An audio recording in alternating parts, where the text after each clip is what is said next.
Welcome to Raw Motivation, where we bring knowledge, information, upliftment about the daily struggles as a person, all throughout the world. May you enjoy this experience because the mission is to make discipline. What's up with you, cuz? What's up? How you feeling, man?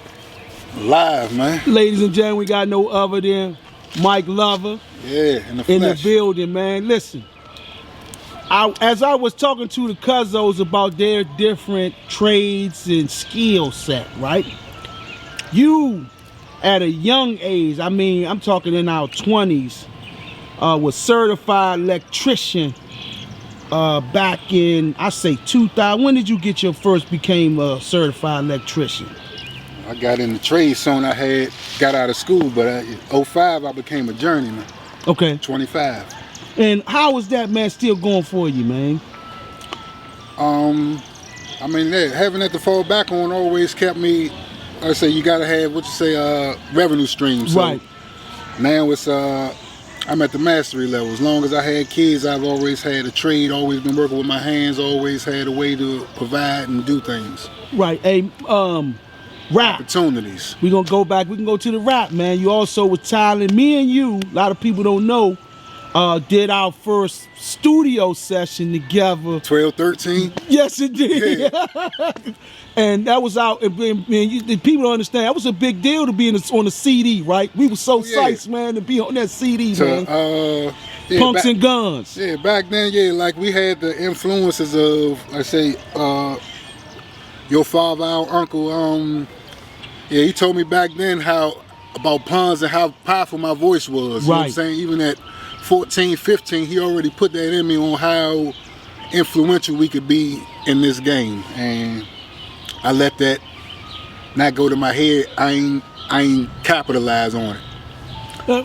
What I think you did as far as your work ethics, cuz was like no other, man. I literally we'd go in the studio and you would literally could bang out, if I had 10 beats, you would bang out 10 beats like in an hour, man. A little longer, but you would bang out music, so you had to work ethic as far as recording wise. You was definitely on that level, man. Yeah, I looked up, I compared myself to the greats, and but one thing I did see, and our shit early, was we ain't take it serious. So that dedication. So every time we still doing it now, gambling. So taking risks.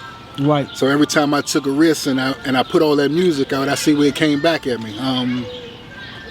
My first 2 times getting locked up out here. We had 2025, and we talking about, what was that, 2000, 2005? Police had our videos and shit, yeah. I'm looking at my videos in trial already, so the shit they doing now, we was visionaries. So they was already, they was using rap and all that shit about my guns and all the other shit. Yeah, they was trying to give us RICO charges. Yeah. So I stopped music, telling it, how you say, keeping it real through your artistry. Right. Set me up because all the robbers knew how to get me, the police knew how to get me. Yeah, I put too much truth in my raps and I didn't know how to defend myself against it. But I remember, I forgot all about that, cuz. Are you still recording today?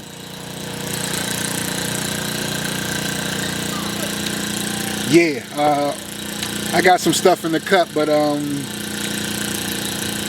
I need that live music, you know what I'm saying? I love the feel of the vibrations and everything else. So what I realized is I can have 100 songs, but if I ain't got the drive in it, it's a waste of time. So I'm going right back to my heart.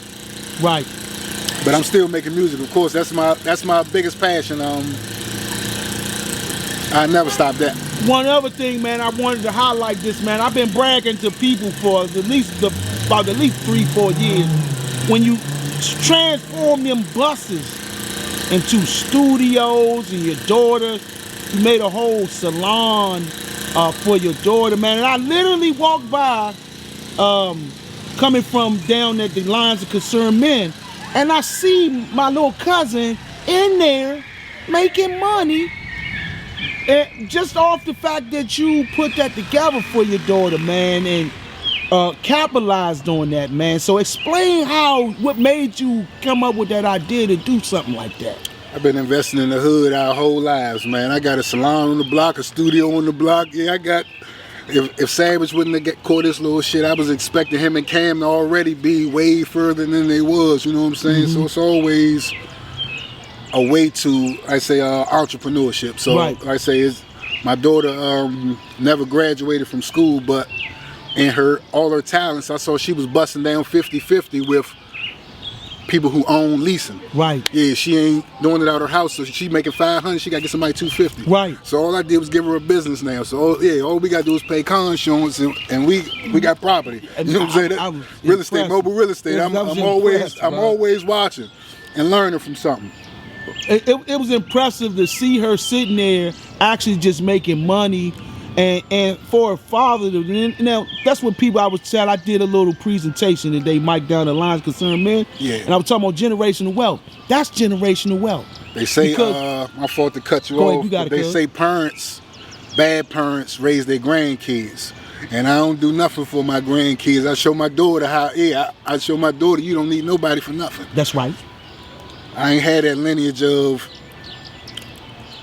my father, nor my father's mother, my mother's father, none of that. All I had was my grandmother Rose that I knew of. So when you talk about them generations, so my grandkids are going to know me, but they're going to know I ain't going to be the one that's going to watch you every day and all the other stuff, because I still got to take care of my children. That's right. Same here, bro. I'm with you on that. Yeah, so 100%. like I say, I provide for my daughter so she could provide for my grandkids and everything else. Man, I think, man, I had this jobs like, man, I think Cuzzo need to go into business and build, like, make a mobile business, like, because the way you did that her bus and the way you did the studio was impressive. Got a food truck in North Carolina. Yeah, that is one of my business ventures. I want to sit there and take a bunch of stuff and, like I say, renovations. Right. Well, I do that. I say I'm making so much. I'm doing that so much for other people as an electrician. Right. I don't have the time to do it for myself. That's where I got a dedication. Yes, indeed, man. Cuzzo was an honor, man. I'd sit down and chop it up with you, man. Likewise, man. Yes, Dope Boys for Life family. Always, man. 100%. Listen, Miracles on 34th will always happen right here. I'm always put something on the block. That's right. I don't care. When and you know that bus was a prime example of a miracle on 34th Street, man. Yeah. When you see me out here in a